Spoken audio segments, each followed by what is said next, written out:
Hello दोस्तों, स्वागत है आपका आपके अपने यूट्यूब चैनल ग्रेड पाठशाला। जैसा कि दोस्तों आपको पता है, हम लोग अभी ज्योमेट्री पढ़ रहे थे। ठीक है, तो ज्योमेट्री लगभग लगभग हमारी हो ही गई है। ठीक है, अब हम लोग अर्थमेटिक का टॉपिक परसेंटेज पढ़ने जा रहे हैं। ठीक है, चलिए दोस्तों, हम लोग परसेंटेज को है बिल्कुल बेसिक से शुरू करते हैं। देखिए,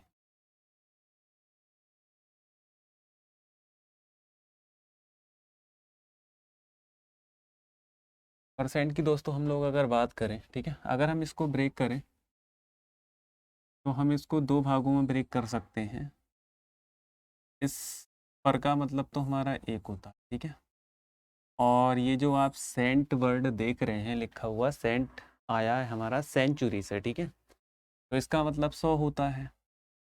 तो सीधे सीधे शब्दों में अगर बोला जाए तो परसेंटेज जो होता है उसको हम 1/100 से लिख के दिखाते हैं। ठीक है, परसेंटेज का दोस्तों हमारा सिंबल क्या होता है। ऐसे अगर हम इसके हिंदी मीनिंग की बात करें तो हिंदी में इसको हम दोस्तों क्या बोलते हैं, प्रतिशत। ठीक है, प्रतिशत का भी मतलब हमारा यही रहेगा, प्रति का मतलब एक। ठीक है, और शताब्दी शब्द से लिया गया है, इसका मतलब भी 100 होता है, यानी कि 1/100। ठीक है, परसेंटेज का दोस्तों हमारा इस तरीके से सिंबल बनाया जाता है। ठीक है, आपने कभी ना कभी तो सुना ही होगा प्रतिशत का नाम।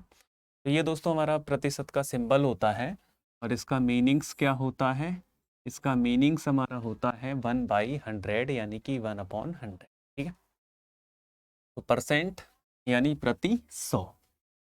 तो प्रति 100 का मतलब दोस्तों हमारा परसेंटेज होता है। ठीक है, और इसको हम 1/100 से लिख के दिखाते हैं। ठीक है, अब दोस्तों होता क्या है, देखिए, कुछ वैल्यू जो है परसेंटेज को फ्रैक्शन में चेंज करना आपको आना चाहिए, या फ्रैक्शन को परसेंटेज में चेंज करना आना चाहिए, जो कि हमारे बहुत काम का है।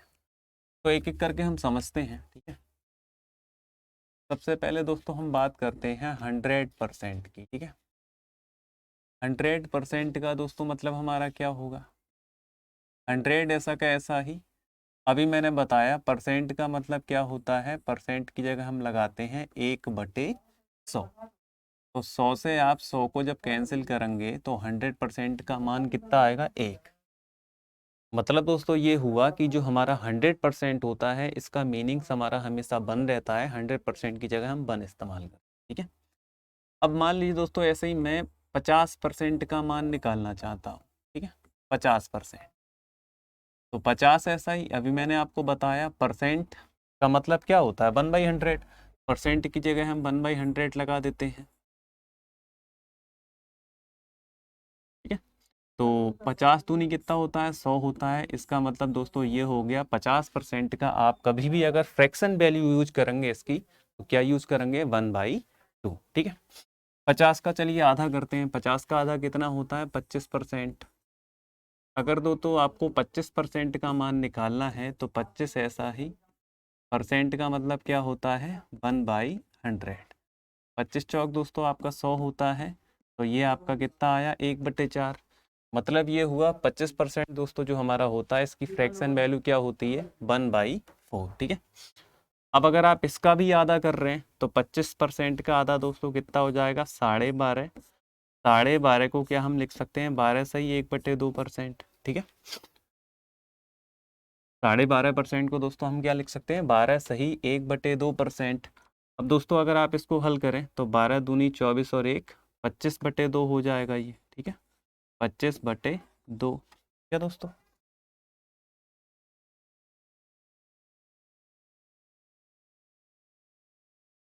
ये दोस्तों हमारा 25/2 होगा। ठीक है, अब अगर आपको यहाँ परसेंटेज, ये जो हमारा परसेंट आ रहा है इसका सिंबल हटाना है तो इसको हम 1/100 लिख सकते हैं।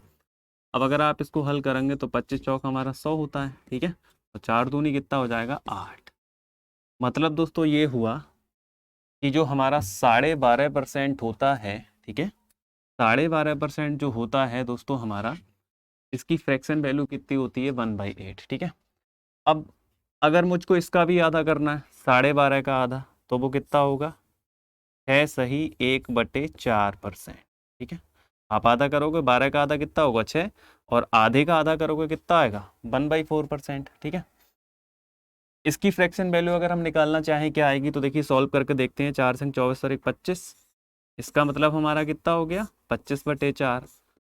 और अगर आपको इसको फ्रैक्शन में चेंज करना है तो परसेंटेज हटाना पड़ेगा, और परसेंटेज का मतलब क्या होता है 1/100। ठीक है, हल करोगे तो 25 चौक 100 होता है, और 4 चौक कितना होता है 16।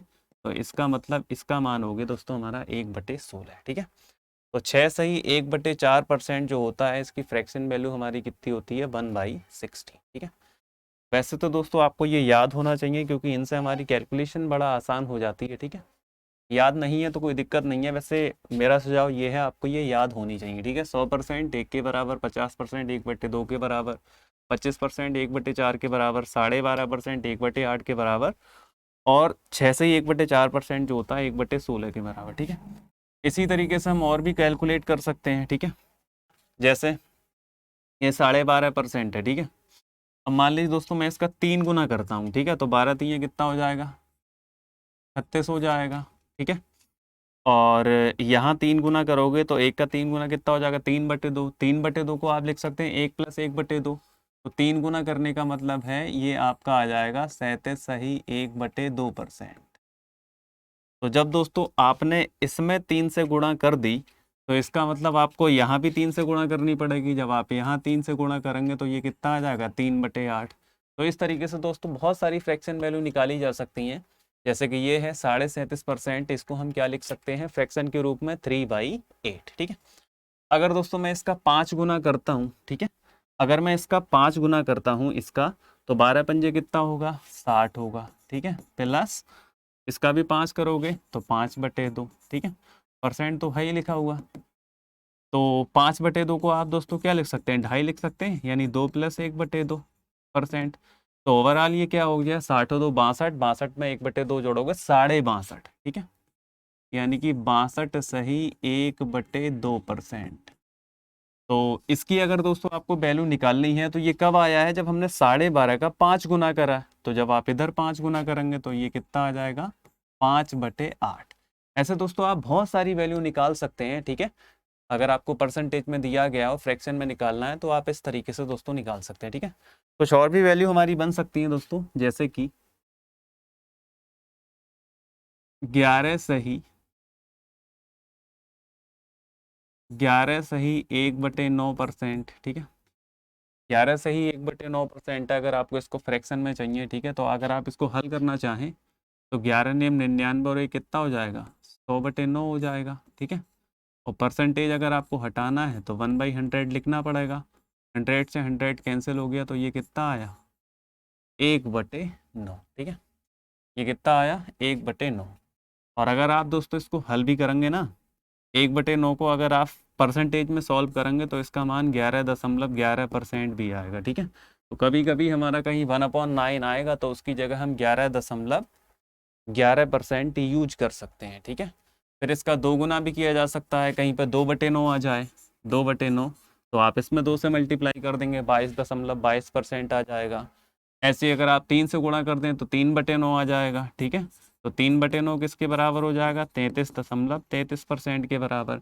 ऐसे 4 से गुणा कर दें तो कितना आ जाएगा 4/9 किसके बराबर हो जाएगा 44.44% के। तो ये चीज़ें दोस्तों आपको पता होनी चाहिए। ठीक है, ऐसे ही दोस्तों और क्या क्या बन सकता है हमारा, अगर मैं इसको उल्टा करूँ। ठीक है, उल्टा करूँ 9 सही 1/11%। अगर मुझको इसकी फ्रैक्शन वैल्यू चाहिए तो 11 नेम 99 और 1 कितना हो जाएगा 100/11। ठीक है, परसेंटेज आपने हटाया तो इसकी जगह 1/100 लिख दिया। अब अगर आप इसको हल करोगे तो 100 से 100 आपका कैंसिल हो गया, कितना आया 1/11।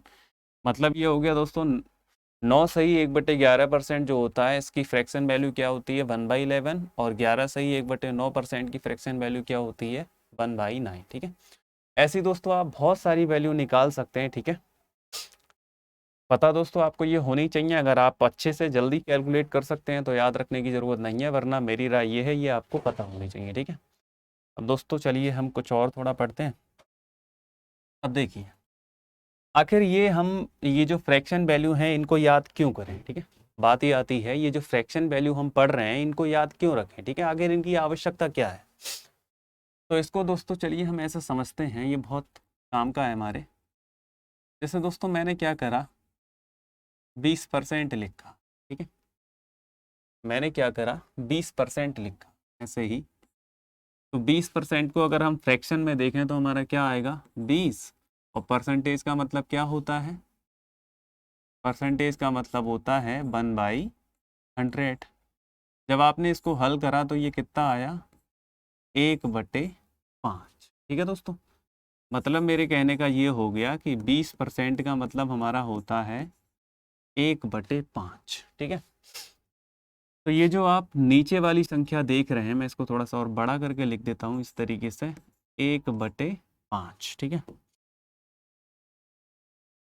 ये जो आप नीचे वाली संख्या देख रहे हैं ये आपकी वास्तविक संख्या को दर्शाती है, जो आपका वास्तविक मान होता है। ठीक है, ये नीचे वाली संख्या आपकी हमेशा किसको दर्शाएगी, वास्तविक मान को, और ऊपर वाली संख्या जो है ये परिणामित मान जो होगा, या जो परिणाम हम इसको बोल सकते हैं, इसको दर्शाएगी। ठीक है, परसेंटेज का दोस्तों जब हम फ्रैक्शन में मीनिंग निकालते हैं तो फ्रैक्शन में मीनिंग यही निकलता है। ठीक है, 20% का मतलब दोस्तों हमारा होता है 1/5। कैसे होता है ये तो मैंने आपको ऊपर बताया। नीचे वाली जो संख्या आप देख रहे हैं ये हमेशा ओरिजिनल वैल्यू को दर्शाएगी, और ये जो ऊपर वाली संख्या आप देख रहे हो ये हमेशा रिजल्टेंट वैल्यू जो हमारी होगी उसको दर्शाएगी। ठीक है, अब आपके समझ में ये नहीं आया होगा कि ओरिजिनल वैल्यू और रिजल्टेंट वैल्यू ये मतलब क्या चक्कर है। तो दोस्तों कुछ इस तरीके से समझो आप इसको, मैंने जैसे बोला कि कोई संख्या है उसमें 20% की वृद्धि हो जाती है। ठीक है, ये जो ऊपर मैं एरो लगा रहा हूँ इसका मतलब है 20% की क्या हो जाती है, वृद्धि। कोई संख्या है उसमें 20% की क्या हो जाती है, वृद्धि हो जाती है। अब हम जानते हैं 20% की फ्रैक्शन वैल्यू हमारी क्या होती है, 1/5 होती है। मीनिंग इसका ये है कि कोई संख्या अगर 5 है तो उसमें एक की हो जाती है वृद्धि। ठीक है, इसका मीनिंग क्या है, अगर कोई संख्या हमारी 5 है मतलब संख्या की जो प्रारंभिक वैल्यू यानी कि जो उसका वास्तविक मान अगर 5 है तो उसमें एक की क्या हो जाती है, वृद्धि। तो मतलब ये हो गया कि अगर संख्या का वास्तविक मान है 5,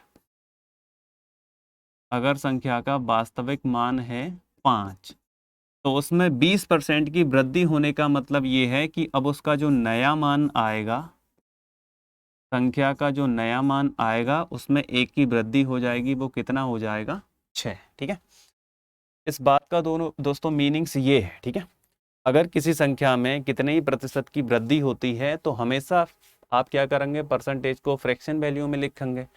जो हमारी नीचे वाली संख्या है वो ओरिजिनल वैल्यू को दर्शाएगी, और जो ऊपर वाली संख्या है वो रिजल्टेंट वैल्यू को दर्शाएगी। ठीक है, ऐसे दोस्तों और भी आप समझ सकते हैं, जैसे कि कोई संख्या है और उसमें 25% का क्या हो रहा है, ह्रास हो रहा है। ठीक है, यानी 25% की कमी हो रही है। कमी को दोस्तों हम इस तरीके से एरो को नीचे लगा के दर्शा सकते हैं। ठीक है, एरो अगर ऊपर लगा रहे हैं तो समझ लो वृद्धि हो रही है, एरो को अगर हम नीचे दर्शा रहे हैं तो समझ लो कमी हो रही है। ठीक है, तो 25% की कमी हो रही है, 25% की अगर फ्रैक्शन आप निकालोगे दोस्तों तो क्या आएगा, 25 SI। परसेंट का मतलब क्या होता है, 1/100। जब आप दोस्तों इससे हल करेंगे तो कितना आएगा, 1/4 आएगा। ठीक है, तो मतलब इसका क्या हुआ कि कोई संख्या है उसका वास्तविक मान 4 है, अब उसमें क्या हो रहा है, एक की उसमें कमी हो रही है। ठीक है, क्योंकि मैंने भी आपको बोला कोई संख्या है उसमें 25% की कमी हो रही है, तो इसका मीनिंग्स क्या है, अगर कोई संख्या 4 है तो उसमें एक की क्या हो रही है, कमी हो रही है। ठीक है, तो इसका मतलब दोस्तों हमारा यही बनेगा कि अगर संख्या का वास्तविक मान हमारा 4 है, ठीक है, संख्या का वास्तविक मान अगर 4 है तो उसमें एक की क्या हो रही है, कमी हो रही है। तो इस संख्या का नया मान जो है दोस्तों हमारा क्या बनेगा, एक की कमी आप कर देंगे, कितना हो जाएगा, 3। इस तरीके से दोस्तों आपको ये फ्रैक्शन वैल्यू और परसेंटेज वैल्यू में आपस में रिलेट करना है। ठीक है, आई होप दोस्तों आपको ये समझ में आया होगा। हमारे जो क्वेश्चन होंगे वो हम इसी आधार पे करेंगे। ठीक है, क्वेश्चनों को हम इसी आधार पे करेंगे, परसेंटेज में हमें दिया गया होगा वैल्यू, उसको हम फ्रैक्शन में चेंज करके क्वेश्चनों को सॉल्व करेंगे। ठीक, और परसेंटेज में दोस्तों हम क्या करने वाले हैं, देखिए टाइप बाई टाइप हम क्वेश्चन करेंगे। तो इसमें हमारा पहला टाइप रहने वाला है,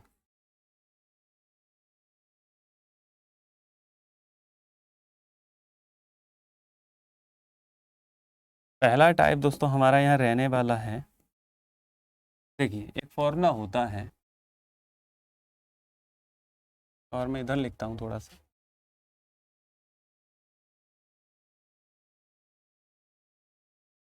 खर्च बराबर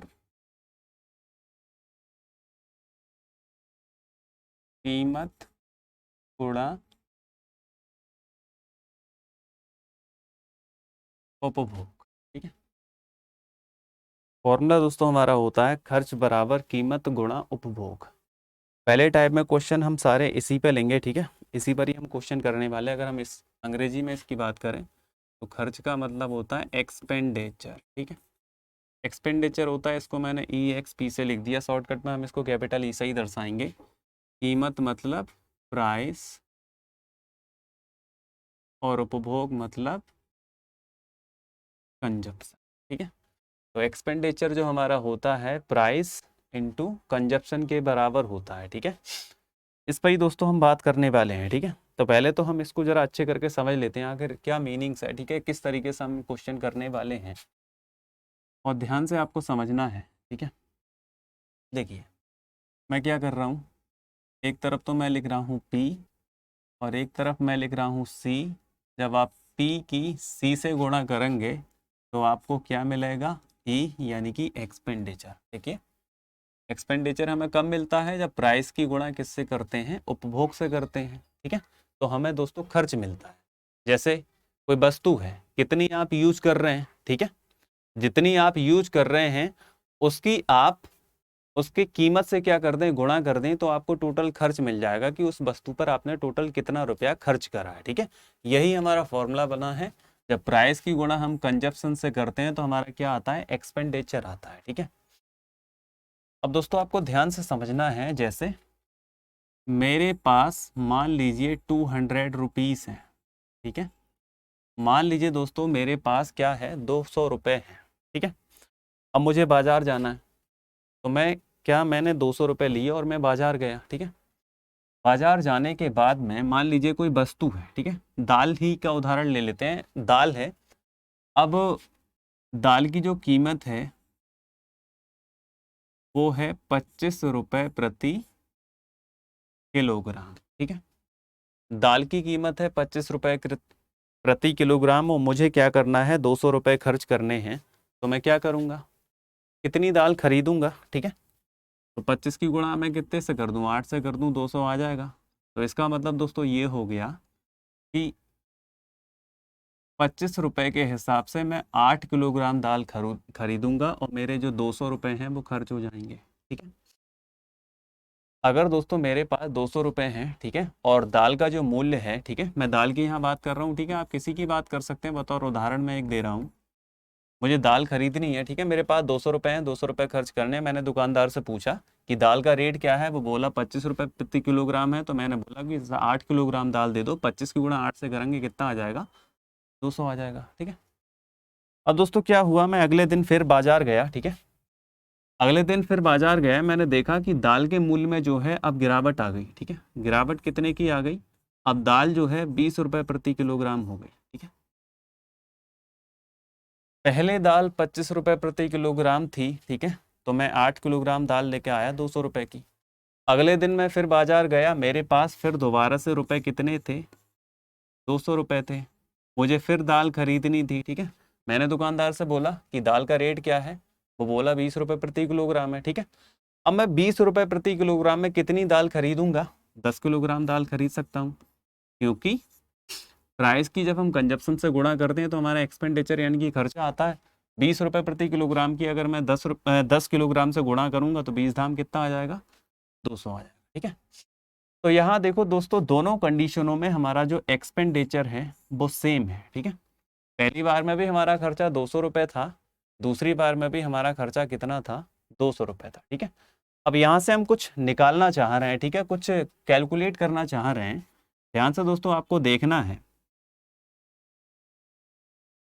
अब इसको अगर हम थोड़ा कोरिलेट करें तो पहले प्राइस क्या था, 25 रुपये प्रति किलोग्राम था। ठीक है, बाद में प्राइस घट के कितना हो गया, 20 रुपये प्रति किलोग्राम हो गया। ठीक है, अब अगर मैं आपसे बोलूं कि इनका रेशियो क्या है, यानी कि अनुपात क्या है प्राइस का, तो अगर आपको अनुपात निकालना है तो आप क्या करेंगे, 5 से इसको डिवाइड कर सकते हैं। ठीक है, 5 से दोस्तों जब आप इसको डिवाइड करेंगे तो 5 25 होता है, यहाँ 5 आएगा। ठीक है, 5 चौक 20 होता है, यहाँ कितना आएगा, 4 आएगा। ठीक है, तो प्राइस का रेशियो जो दाल है उसकी प्राइस का रेशियो क्या है, 5:4। ठीक है।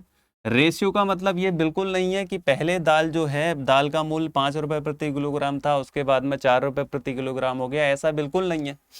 ये दोस्तों रेशियो है। रेशियो में क्या होता है, कोई एक कॉमन संख्या छिपी हुई होती है, उससे मल्टीप्लाई करनी पड़ती है, तब हमें ओरिजिनल वैल्यू मिलती है। जैसे कि यहाँ हमारा जो प्रारंभ में मूल्य कितना था, 25 रुपए प्रति किलोग्राम, बाद में घट के कितना हो गया, 20 रुपए प्रति किलोग्राम। तो ये है ओरिजिनल वैल्यू। ठीक है। ये रेशियो आया। रेशियो में क्या होता है, कोई कॉमन नंबर होता है, वो डिवाइड करने के बाद रेशियो हमको मिल जाता है। ठीक है। तो ये दोस्तों हमारा प्राइस का रेशियो आ गया। ये चीज हमारी प्रारंभिक को दर्शा रही है और ये चीज हमारी कमी या वृद्धि जो भी हुई है उसके बाद को दर्शा रही है। ठीक है। क्योंकि यहाँ देख सकते हैं 5 से घट के 4 हो रहा है, तो ऑब्वियसली कमी हुई होगी। अब जरा कंजप्शन की बात करते हैं। इसका भी रेशियो दोस्तों हम जरा चेक करते हैं। ठीक है। पहले कंजप्शन कितना था, 8 किलोग्राम था, मतलब खपत जो थी पहले 8, हम उपभोग कितना कर रहे थे, 8 किलोग्राम। अब हमारा चूंकि रेट कम हुआ तो उपभोग हमारा बढ़ गया, अब कितना हो गया, 10 किलोग्राम। तो अगर आप इसका रेशियो निकालना चाहें, ठीक है, 2 से काटेंगे तो 2 चौक कितना आएगा, 8, और 2 पंजे कितना हो जाएगा, 10। यानी कंजप्शन जो है उसका रेशियो दोस्तों हमारा कितना हो गया, 4:5। ठीक है। एक्सपेंडिचर दोनों का सेम है, खर्च दोनों का सेम है, पहले भी हमारा 200 था, बाद में भी हमारा 200 है। ठीक है। तो एक्सपेंडिचर दोनों का सेम है। यहां से दोस्तों निष्कर्ष हमारा क्या निकलता है, निष्कर्ष हमारा ये निकलता है, अगर खर्च हमारा कांस्टेंट रहेगा यानी कि सेम, खर्च हमारा क्या रहेगा, कांस्टेंट यानी कि सेम। अगर खर्चा दोस्तों हमारा सेम है तो जो हमारा प्राइस का रेशियो है वो कंजप्शन के रेशियो का रिवर्स होगा, और उसको आप उल्टा करके भी बोल सकते हैं, जो आपका कंजप्शन का रेशियो है वो प्राइस के रेशियो का क्या होगा, हमेशा रिवर्स होगा। ठीक है। बहुत इंपॉर्टेंट दोस्तों बात है, हमारे क्वेश्चन जो हैं इसी पर ही घूमेंगे एक दूसरे के ऊपर। ठीक है। अगर आपका कंजप्शन जो है सेम रहता है, ठीक है, पहले आप यहाँ देख सकते हैं, पहले भी हमारा खर्चा 200 रुपये था और बाद में भी हमारा खर्चा 200 रुपये है।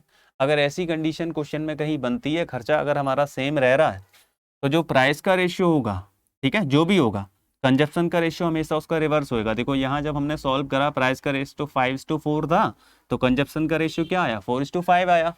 और ऐसे ही अगर कंजप्शन का आपको रेशियो दिया गया, खर्चा अगर सेम है, मतलब बदल नहीं रहा है, कांस्टेंट है, तो प्राइस का रेशियो उसका क्या हो जाएगा, रिवर्स हो जाएगा। बहुत जगह दोस्तों सवालों में इसका इस्तेमाल करेंगे, बहुत इंपॉर्टेंट है, आपको याद रखना है। ठीक है। अगर हमारा एक्सपेंडिचर सेम रहता है, ठीक है, तो खर्चा, सॉरी, अगर एक्सपेंडिचर हमारा सेम रहता है तो प्राइस और कंजप्शन जो होते हैं एक दूसरे के रिवर्स होते हैं। ठीक है। ये दोस्तों आप याद रखेंगे। ठीक है। क्वेश्चन हमारे इसी तर्ज पर होने हैं। ठीक है। इन्हीं में ही वो डेटा थोड़ा बदल बदल कर देगा। ठीक है। ये जो आपको चीज़ें दी गई हैं, जैसे ये क्या था, कोई हम वस्तु खरीदने गए, उसकी प्रारंभिक मान ये था, ठीक है, उसका कंजप्शन ये था, तो खर्च टोटल ये आया। बाद में उसमें वृद्धि हो गई, कमी हो गई, जो भी है। ठीक है। यहाँ तो फिलहाल क्या हो रही है, कमी हो रही है, मतलब मूल्य में गिरावट आई, तो खपत जो है हमारी थोड़ी बढ़ गई क्योंकि खर्चा सेम था। ठीक है। तो क्वेश्चन में वो इन्हीं चीज़ों की बात कर करके एक दूसरे को रिवर्स कर करके पूछेगा। ठीक है। तो चलिए दोस्तों, ज़्यादा समय बर्बाद ना करते हुए हम सीधे क्वेश्चनों पे चलते हैं। क्वेश्चन दोस्तों हमारा स्क्रीन पर लिखा हुआ है, ठीक है, आप देख सकते हैं। चलिए मैं इसको थोड़ा सा बड़ा कर लेता हूँ। क्वेश्चन दोस्तों हमारा कुछ इस तरीके से है, चीनी के भाव में 33.1/3% की वृद्धि हो जाने के कारण गृहिणी को अपनी खपत में कितने प्रतिशत की कमी कर देनी चाहिए, जिससे कि उसका खर्च जो है अपरिवर्तित रहे। ठीक है। लैंग्वेज पर दोस्तों आपको बहुत ध्यान देना है। खर्च जो है उसका क्या रहे, पेन में 1 मिनट चेंज कर लेता हूँ। खर्च उसका अपरिवर्तित रहे, इसका मतलब खर्चा हमें रखना है कांस्टेंट। ठीक है। खर्चा हमें कांस्टेंट रखना है। चीनी के भाव में 33.1/3% की क्या हो गई, वृद्धि। ठीक है। चीनी के भाव में 33.1/3% की वृद्धि हो गई। ठीक है। तो दोस्तों अभी जैसे मैंने आपको बताया, क्वेश्चन आपको वैसे ही हल करना है। एक तरफ मैंने लिखा प्राइस, एक तरफ मैंने लिखा कंजप्शन, और जब हम इनकी मल्टीप्लाई करते हैं तो हमारा क्या आता है, एक्सपेंडिचर आता है। हालांकि एक्सपेंडिचर की यहाँ पे हमें ज़रूरत भी नहीं पड़ने वाली है। चीनी के भाव में 33.1/3% की वृद्धि हो गई। ठीक है। 33 सही 1/3% का फ्रैक्शन क्या होगा, याद होना चाहिए दोस्तों, वैसे आपको नहीं याद है तो मैं हल करवा दे रहा हूँ। 33 की गुणा 3 से करेंगे 99 और ये कितना हो जाएगा 100/3, ठीक है। परसेंटेज में चेंज करोगे तो 1/100 से मल्टीप्लाई कर दोगे, कितना आएगा 1/3 आएगा। कहने का मतलब ये हुआ चीनी के भाव में 33 से ही 1/3% की वृद्धि हो रही है। अगर पहले चीनी का भाव 3 रुपये था तो इसमें 1 की हो रही है वृद्धि, ठीक है। तो प्राइस क्या हो जाएगा, अगर पहले 3 है तो 1 की वृद्धि हो जाएगी, तो प्राइस अब कितना हो जाएगा 4, ठीक है। या दोस्तों अगर इसको मैं और इस तरीके से लिख दूं, इधर मैंने लिख दिया प्राइस, प्राइस का रेशियो क्या बन रहा है, पहले 3 है, इसमें 1 की वृद्धि हो रही है, तो प्राइस हमारा 3 से बढ़कर कितना हो गया 4 हो गया, ठीक है। जब खर्चा हमारा सेम होगा यानी कांस्टेंट होगा, तो कंजप्शन जो होगा हमारा खर्चे का रिवर्स, सॉरी जो प्राइस होगा उसका रिवर्स होगा, ठीक है। प्राइस हमारा क्या है 3 से बढ़ के 4 हो रहा है, तो कंजप्शन हमारा क्या होगा 4 से घट के 3 हो जाएगा, क्योंकि हमेशा प्राइस जो होता है कंजप्शन का रिवर्स होता है, खर्चा अगर सेम हो, ठीक है, और कंजप्शन जो होता है प्राइस का रिवर्स होता है। तो क्वेश्चन में क्या कह रहा है, खपत को कितने प्रतिशत कम कर देना चाहिए, या खपत में कितने प्रतिशत की कमी कर देनी चाहिए। पहले खपत हमारी कितनी थी 4 यूनिट की थी, बाद में कितने यूनिट की है 3 यूनिट की है, ठीक है। तो कमी आ रही है, कमी कितने की आ रही है 1 यूनिट की कमी आ रही है, कितने पर आ रही है 4 पर आ रही है। और यही बात आपको परसेंटेज में निकालनी है, तो आप क्या करें 100 से मल्टीप्लाई कर दें। जब 100 से मल्टीप्लाई करेंगे तो कितना आएगा 25%। तो इसका मतलब दोस्तों क्या हो गया, हमारी जो खपत में कमी है वो कितने परसेंट की हो रही है 25% की, ठीक है। आसान दोस्तों बहुत क्वेश्चन है, ठीक है। आई होप आपको ये समझ में आया होगा। इसी तरीके से हमें क्वेश्चन करने हैं, पहले क्वेश्चन की लैंग्वेज समझनी है कि क्वेश्चन में आखिर हमसे क्या कह रहा है, उसके बाद दोस्तों हमें क्वेश्चन करना है। तो इसका आंसर हमारा क्या हो जाएगा 25% की हमें क्या करनी पड़ेगी, कमी करनी पड़ेगी। चलिए अगले वाले क्वेश्चन पे चलते हैं। क्वेश्चन दोस्तों हमारा स्क्रीन पे है लिखा हुआ, ठीक है। चीनी के दामों में 20% की वृद्धि हो जाती है यदि चीनी पर खर्च को पूर्ववत रखना है। देखिए ये शब्द लिखा हुआ है चीनी पर खर्च को पूर्ववत रखना है, इसका मतलब जो हमारा खर्चा रहने वाला है वो कांस्टेंट है। तो कटौती के बाद खपत में कमी, कटौती के बाद खपत में जो कमी आएगी तथा आरंभिक खपत जो है इसका अनुपात हमें पता करना है क्या होगा, ठीक है। अब इसको दोस्तों हम कैसे हल करेंगे, देखिए चीनी के दामों में 20% की वृद्धि हो जाती है, यानी कि प्राइस जो है वो 20% बढ़ जाता है, ठीक है। तो ज़रा 20% की पहले हम फ्रैक्शन वैल्यू पता करें। 20% का दोस्तों मतलब क्या होगा 20/100, वैसे आपको ये याद होना चाहिए 1/5 होता है, ठीक है। मैं फिर भी सॉल्व कर दे रहा हूँ।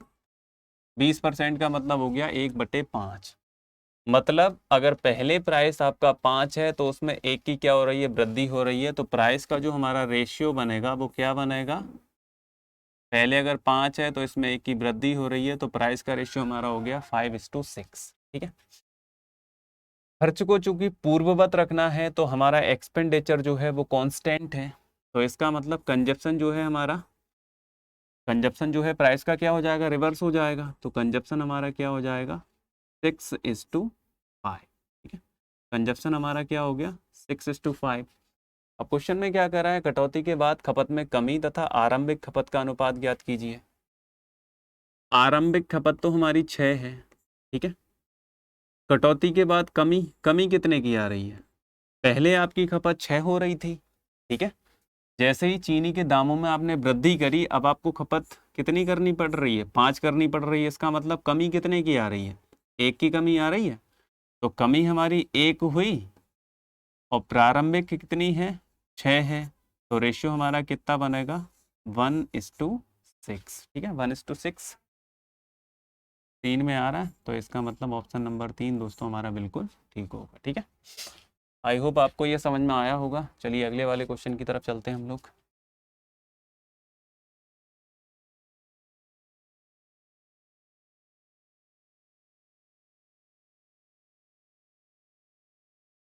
अगला क्वेश्चन दोस्तों हमारा स्क्रीन पे है, ठीक है।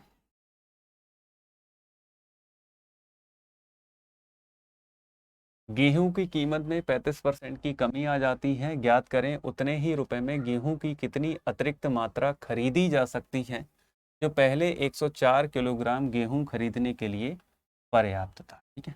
इस क्वेश्चन को दोस्तों करते हैं। देखिए, गेहूं की कीमत में 35% की आती है कमी, यानी कि गिरावट। याद करें उतने ही रुपए में, ठीक है, उतने ही रुपए में, जितने रुपए में पहले गेहूं खरीदा जा रहा है, ठीक है, उतने ही रुपए में, यानी कि खर्चा तो हमारा सेम रह रहा है। गेहूं की कितनी अतिरिक्त मात्रा खरीदी जा सकती है, जो पहले 104 किलोग्राम गेहूं खरीदने के लिए पर्याप्त था। तो जरा पहले प्राइस की बात कर लेते हैं। गेहूं की कीमत में 35% की कमी आती है, ठीक है, इसकी फ्रैक्शन वैल्यू क्या आएगी, 35/100 हो गया, ठीक है। वैसे आपको दोस्तों ये प्रैक्टिस कर करके याद होना चाहिए, ठीक है। 5 से काटोगे तो 5 सत्ते 35 और 20 पंजे 100 होता है, तो 7/20, ठीक है। ओरिजिनल वैल्यू अगर 20 है तो उसमें 7 की क्या आ रही है, कमी आ रही है, तो प्राइस जो है, प्राइस का रेशियो हमारा क्या बन रहा है, 20:13, ठीक है। प्राइस का रेशियो दोस्तों हमारा क्या बन रहा है, 20:13। अब चूंकि एक्सपेंडिचर हमारा सेम है, तो कंजप्शन जो होगा इसका क्या होगा, रिवर्स होगा। रिवर्स होगा तो मतलब क्या हो जाएगा, 13:20, ठीक है। कंजप्शन का जो रेशियो हमारा बनेगा वो क्या बनेगा, ये दोस्तों रिवर्स तभी होगा जब हमारा एक्सपेंडिचर सेम होगा, ठीक है। ये मैं आपको पीछे समझा के आया हूँ। अगर एक्सपेंडिचर सेम नहीं है, वो अगर चेंज हो रहा है, तो फिर आपको रिवर्स नहीं कर सकते, गलत हो जाएगा क्वेश्चन, ठीक है। अब क्वेश्चन में क्या कह रहा है, ज्ञात करें उतने ही रुपए में गेहूं की कितनी अतिरिक्त मात्रा खरीदी जा सकती है, जो पहले 104 किलोग्राम गेहूं खरीदने के लिए पर्याप्त था। 104 किलोग्राम गेहूं खरीदने के लिए पर्याप्त था, ठीक है, पहले। तो इसका मतलब ये दोस्तों, खपत पहले कितनी थी, 13 यूनिट थी, फिर बढ़कर कितनी हो रही है, 20 यूनिट हो रही है। तो क्या 13 यूनिट जो है हमारा 104 किलोग्राम दिया गया, हाँ, क्या 13 यूनिट 104 किलोग्राम को दर्शा रहा है। 13 यूनिट जब 104 किलोग्राम को दर्शा रहा है, तो इसका मतलब एक यूनिट हमारा कितने को दर्शाएगा, 8 किलोग्राम को। जब एक यूनिट 8 किलोग्राम को दर्शाएगा, तो क्वेश्चन में कह रहा है गेहूं की कितनी अतिरिक्त मात्रा खरीदी जा सकती है। अब देखिए, खपत 13 से बढ़ के कितनी हो रही है, 20 हो रही है, तो इसका मतलब इसमें कितने की वृद्धि हो रही है, 7 यूनिट की वृद्धि हो रही है। एक यूनिट जब हमारा 8 किलोग्राम को दर्शा रहा है, तो 7 यूनिट कितने को दर्शाएगा, 8 गुणा 7 यानी कि 56 किलोग्राम को दर्शाएगा, ठीक है। तो क्वेश्चन में क्या कह रहा था, गेहूं की कितनी अतिरिक्त मात्रा खरीदी जा सकती है, तो आंसर दोस्तों हमारा क्या बनेगा, 8 सत्ते 56 किलोग्राम, ठीक है। आई होप आपको ये समझ में आया होगा। चलिए अगले वाले क्वेश्चन की तरफ चलते हैं।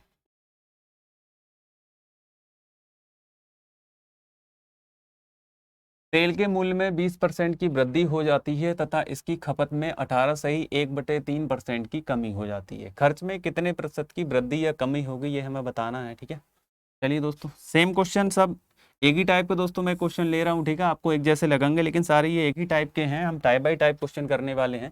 देखिए, तेल के मूल्य में 20% की वृद्धि हो जाती है और खपत में 18 से 1/3% की कमी हो जाती है। खर्च में कितने प्रतिशत की वृद्धि या कमी होगी, ये हमें बताना है, ठीक है। तो चलिए दोस्तों, मैं क्या कर रहा हूँ, एक तरफ तो प्राइस लिख रहा हूँ, दूसरी तरफ मैं कंजप्शन लिख रहा हूँ। प्राइस की जब हम कंजप्शन से गुणा करते हैं तो हमारा क्या आता है, एक्सपेंडिचर आता है। ये भी थोड़ा सा अलग क्वेश्चन है, क्योंकि यहाँ पे एक्सपेंडिचर जो है वो सेम नहीं है, ठीक है। एक्सपेंडिचर हमसे पूछ रहा है, 20% की वृद्धि होती है, 20% का फ्रैक्शन होता है हमारा 1/5, ठीक है। 20% का जो हमारा फ्रैक्शन होता है वो क्या होता है, 1/5।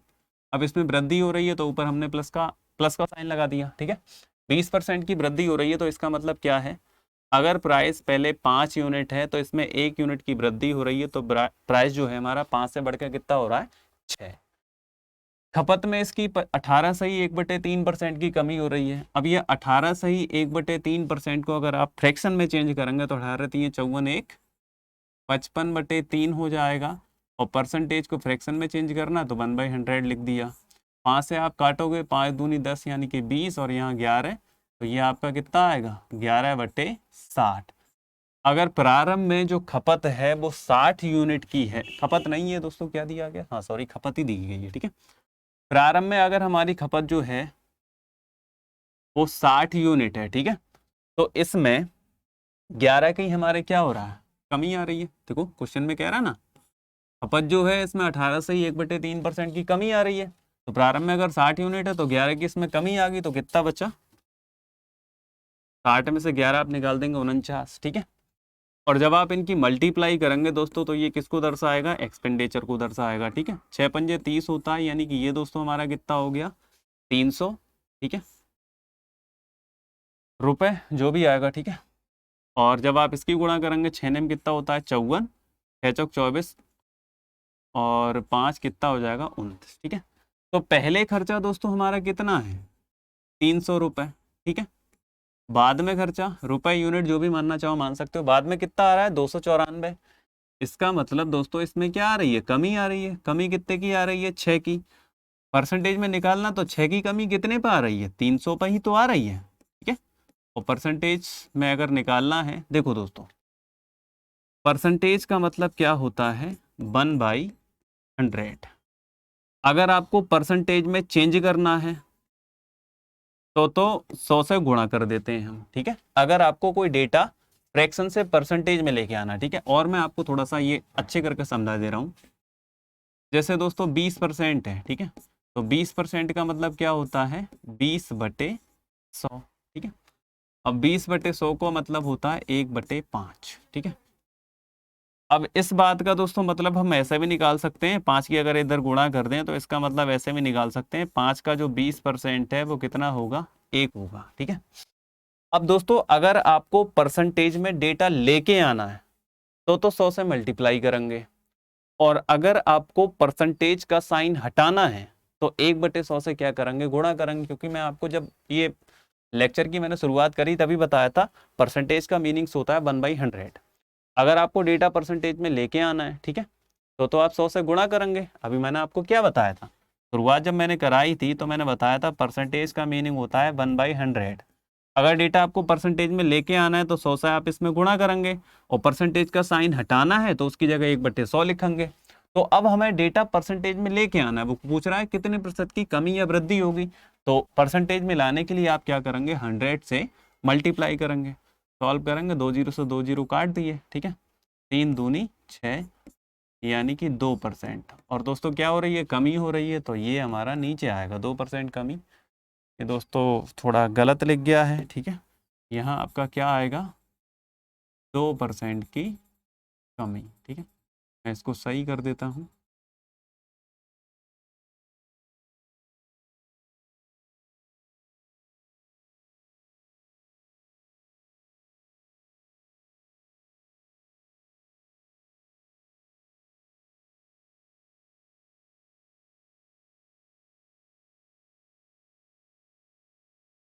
दो परसेंट की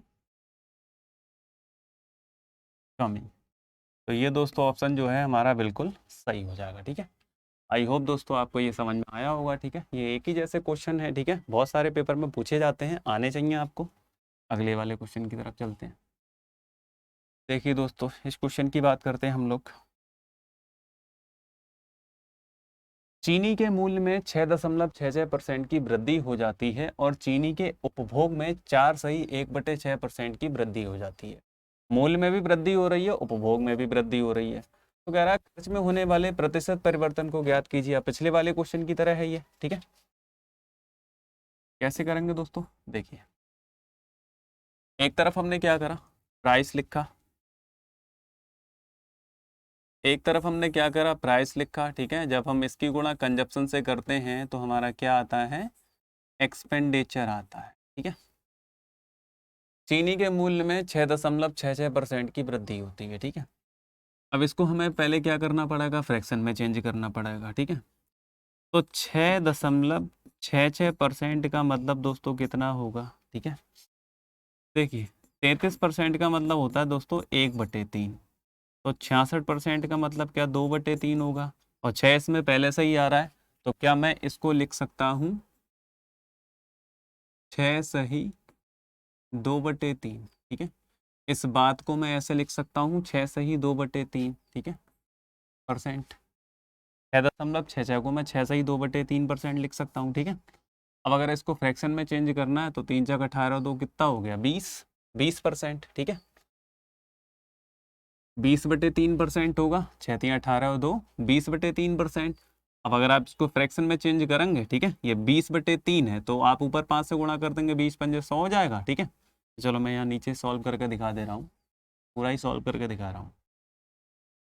6.66% का मतलब हमारा हुआ 6 सही 2/3%। 3 चौक 18 और 2 20/3, फ्रैक्शन में चेंज करना है तो परसेंटेज हटाना पड़ेगा, इसकी जगह 1/100 लिखना पड़ेगा। 20 पंजे 100 होता है, यानी ये दोस्तों कितना आएगा हमारा 1/15। कहने का मतलब दोस्तों ये है कि अगर हमारा प्रारंभिक प्राइस जो है 15 यूनिट का है तो उसमें क्या हो रहा है, 1 की वृद्धि हो रही है। ठीक है, तो प्रारंभ में अगर हमारा प्राइस 15 है तो उसमें 1 की वृद्धि हो रही है, यानी बढ़कर कितना हो जाएगा 16। ठीक है, फिर आगे कह रहा है उपभोग यानी कि जो खपत है कंजप्शन, उसमें 4 से ही 1/6% की वृद्धि हो रही है। 6 चौक 24 और 1 25/6%। परसेंट हटाओगे तो आप 1/100 लिख दोगे। ठीक है, सॉल्व करोगे जब आप इसको तो 25 चौक कितना होता है 100, क्या हो जाएगा 1/24। ठीक है, इसमें भी वृद्धि हो रही है, यानी प्रारंभिक अगर 24 यूनिट की खपत हो रही है तो उसमें 1 की आप वृद्धि कर दोगे। ठीक है, 24 है और 1 की वृद्धि कर दोगे तो कितना हो जाएगा 25। ठीक है, तो क्वेश्चन में हमसे क्या कह रहा है, क्वेश्चन में हमसे कह रहा है, ठीक है, यहाँ मैं प्लस का सिंबल लगा देता हूँ ताकि आपको याद रहे। तो क्वेश्चन में कह रहा है खर्च में होने वाला प्रतिशत परिवर्तन ज्ञात कीजिए। तो अब हम क्या करें, इनकी मल्टीप्लाई कर लें। ठीक है, या दोस्तों जो कट रहा है उनको काट लो आप। ये जो देखो ये ऊपर आएगा ये नीचे आएगा, अगर आपको रेशियो निकालना है बटे में ही तो आएगा, तो आप काट लो। 5 3 15 5 25, वैसे भी आपको रेशियो चाहिए। ठीक है, 8 दूनी 16, 8 3 24, तो 3 3 दोस्तों कितना हो जाएगा 9, और 5 दूनी कितना हो जाएगा दोस्तों 10। ठीक है, 3 3 हमारा कितना हो गया 9, और 5 दूनी हमारा कितना हो गया 2। तो इसका मतलब दोस्तों प्रारंभ में हमारा खर्चा कितना है 9 यूनिट है, या 9 रुपये जो भी मानना चाहो। बाद में बढ़ के कितना हो रहा है 10 हो रहा है, तो इसमें कितने की वृद्धि हो रही है, इसमें वृद्धि हो रही है 1 की। और 1 की वृद्धि कितने पर हो रही है, 1 की वृद्धि कितने पर हो रही है 9 पर हो रही है। आपको अगर परसेंटेज में आपको इसको निकालना है तो मैंने अभी आपको थोड़ी देर पहले बताया है 1/9। ठीक है, 1/9 जो होता है कितने परसेंट का मान होता है, चलो हल करवा देता हूँ। परसेंटेज में निकालना है तो 100 से गुणा कर देंगे, कितना आएगा 100/9। ठीक है, 9 से जब आप इसको भाग करोगे तो 9 एकम 9, फिर 9 एकम 9, फिर 9 एकम 9, 9 एकम 9, तो ये हो जाएगा आपका 11.11%।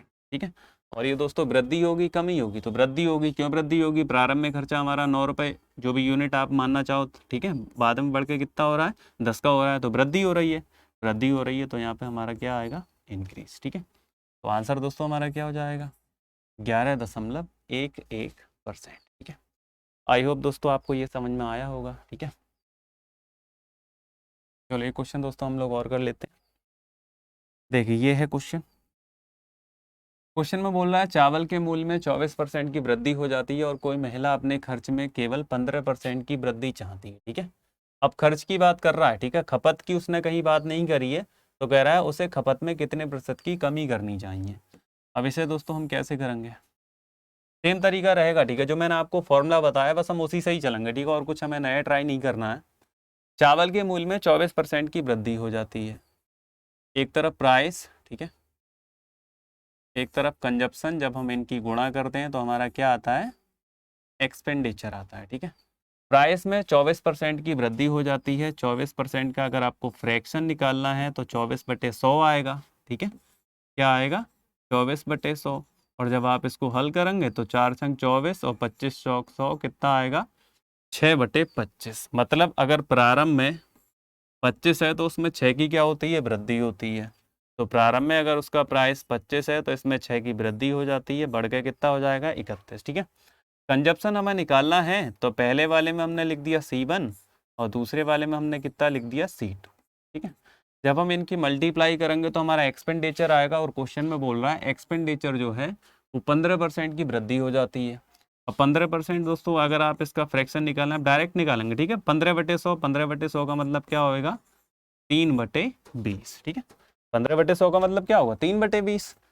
तो कहने का मतलब ये है एक्सपेंडिचर अगर हमारा पहले 20 है, एक्सपेंडिचर अगर हमारा पहले 20 है तो उसमें 3 की क्या हो जाती है वृद्धि हो जाती है, यानी बढ़ के कितना हो जाता है 23। ठीक है, बराबर का सिंबल अगर मैं यहाँ लगा दूं तो ज़्यादा अच्छा रहेगा। बढ़ के कितना हो जाएगा 23। अब मुझे दोस्तों क्या करना है C1/C2 का मान निकालना है। ठीक है, ये पहले प्रारंभ में उपभोग है और ये बाद में वृद्धि के बाद में जो उपभोग आएगा वो। ठीक है, तो क्या दोस्तों, हम देखो जब आप गुणा करोगे तो ये तिरछी गुणा करोगे, ये इधर आएगा, ये उधर जाएगा, तो क्यों ना आप इसको पहले ही हल कर लो। हल करोगे तो 5 से काटोगे 5 25, 5 चौक 20, ठीक है। 31 की गुणा 4 से हो जाएगी तो 4 एकम 4, 4 तीन 12, ये 124 हो गया। 5 की गुणा आप 23 से करोगे तो 5 तीन दोस्तों कितना हो जाएगा 15, 5 दूनी 10 और 1 11। प्रारंभ में उपभोग कितना है 124 यूनिट का है, वृद्धि के बाद में उपभोग क्या हो रहा है 115 यूनिट का हो रहा है। तो इसके बाद इसमें दोस्तों क्या, इसका मतलब ये हो गया इसमें कमी आ रही है। कमी कितने की आ रही है 9 की, ठीक है। तो 9 यूनिट की कमी आ रही है कितने पे 124 पे। हमेशा प्रारंभिक मान पे ही परसेंटेज निकाला जाता है, ठीक है। क्वेश्चन में कह रहा है कितने प्रतिशत की कमी आ रही है, परसेंटेज में अगर आपको निकालना है तो 100 से हम क्या करते हैं मल्टीप्लाई, ठीक है। सॉल्व करोगे तो 4 से काट लो आप, 4 तीन 12, ठीक है, 4 एकम 4। इसको आप सॉल्व करोगे तो 25 चौक 100 होता है, ठीक है। 25 नेम कितना हो जाएगा 225, 225 बटे 31, ठीक है। सॉल्व करोगे तो भाग दे लोगे आप लोग, ठीक है। 225 को आपको क्या करना है 31 से भाग करना है, ठीक है। 7 बार चला जाएगा, 7 एकम 7, 7 तीन 21, 15 में से 7 गया 8, पॉइंट लगाया 80 हो गया, फिर 31 दूनी 62, ठीक है। 10 में से 2 गया आपका कितना बचा 8, और 7 में से 6 जाएगा, ठीक है, 180 हो जाएगा, फिर 5 बार चला जाएगा तो 7.25% आ रहा है हमारा, ठीक है। ये कितना आ रहा है 7.25%। अब 7.25% तो कहीं है नहीं, तो इसका मतलब 7.3% हमारा क्या होगा, बिल्कुल सही होगा, ठीक है। तो आशा करता हूँ दोस्तों मैं आज की क्लास आपको पसंद आई होगी, ठीक है। एक क्लास हम इसकी और लेंगे, उसके बाद हम नए टॉपिक पे मूव कर जाएंगे, ठीक है। तो अब आप लोग अपनी पढ़ाई दोस्तों जारी रखें, ठीक है। परसेंटेज करने के बाद हम SICI करेंगे, प्रॉफिट लॉस, इससे रिलेटेड जितने भी हमारे टॉपिक हैं सब करेंगे, ठीक है। तो दोस्तों चलिए आज के लिए इतना ही, धन्यवाद।